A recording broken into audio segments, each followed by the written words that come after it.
राजस्थान के पूर्व मुख्यमंत्री अशोक गहलोत जी मेरे साथ हैं, जो आज बिहार में चुनाव का प्रचार प्रसार कर रहे हैं। सर, पहले चरण का मतदान अब एक दिन पे है, कैंपेन खत्म हो गया है। आप किस तरह का आकलन करेंगे इस पहले चरण के चुनाव में या बिहार चुनाव के कैंपेन को लेकर? देखिए, चुनाव तो इंडिया गठबंधन जीतेगा, सरकार बनेगी। तेजस्वी जी जो है, जो घोषित हुए नेता मुख्यमंत्री उम्मीदवार, और नीतीश जी जा रहे हैं, तेजस्वी आ रहे हैं, ये माहौल है यहाँ पर आप देखिए डेमोक्रेसी का क्या होगा देश के अंदर। राजस्थान में बात करूँ, आचार संहिता लागू होते ही तमाम हमारी स्कीम बंद कर दी। भाई आज के बाद में आप कोई स्कीम हो, भले ओल्ड एज पेंशन हो, विधवा पेंशन हो, ऑटो मोड पे उस पर सैंक्शन आती है, वो भी बंद कर दी। जो हम लोग अन्नपूर्णा योजना गरीबों को बांटते थे वो बंद कर दिया। कहने का मतलब सब हमारी योजना बंद कर दी, ठीक है। और यहाँ हम क्या देखते हैं, जो 10,000 रुपये दिए जा रहे महिलाओं को, वो किस्तें चल रही है। अभी तो चल रही, चुनाव चल रहा है, चुनाव चलते हुए किस्तें बांटी जा रही है। और लास्ट किस कब देंगे? 7 तारीख को। अब बताइए, चुनाव आयोग चुप बैठा हुआ है, मौन धारण किए हुए, तो कैसे कैसे डेमोक्रेसी बचेगी देश के अंदर? मतलब प्लेइंग फील्ड तो लेवल होना चाहिए ना आपस में, वो भी नहीं। बिहार के मैनिफेस्टो को लेकर एनडीए के तमाम लोग ये कहते हैं कि ये जुमला है। जिस तरह रोजगार की बात होती है, बोलेंगे जुमले तो उनके हैं। मैंने आज 25 जुमले बताए हैं मीडिया को, अब पता करना 25 जुमले, कि ये जुमले इनके जो थे मोदी जी के, स्मार्ट सिटी से लगा करके काला धन वापस लाएंगे स्विस बैंकों से, लोकपाल का कुछ जिक्र करते हैं कि लोग 2 करोड़ लोगों को रोजगार देंगे, 15 लाख की बात छोड़ दो, वो हमारा जुमला था। तो सब जुमले थे आपके। प्रधानमंत्री आदर्श गांव, लोग भूल गए।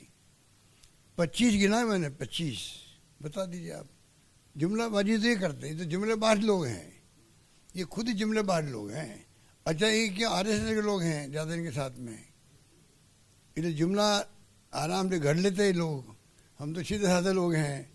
जंगल राज का मुद्दा भी लेते हैं वो, कि अगर गठबंधन आएगी तो जंगल राज आएगा। इनके जुमलेबाजी करने में उस्ताद हैं।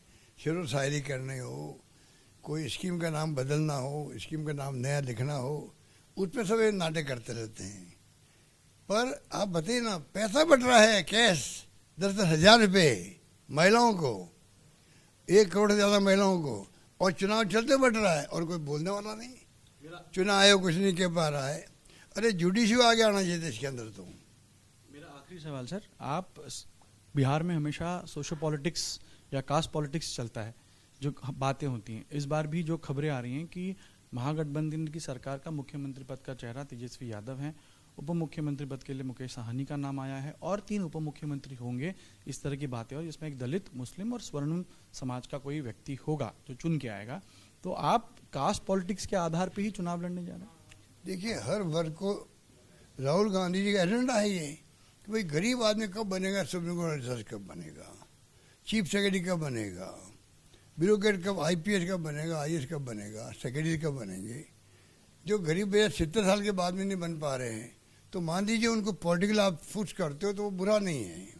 ये कोई जातिवाद की बात नहीं हुई है, ये तो बिल्कुल सामाजिक न्याय की बात हुई है। सरकार बदल रही है, आप मानते हैं?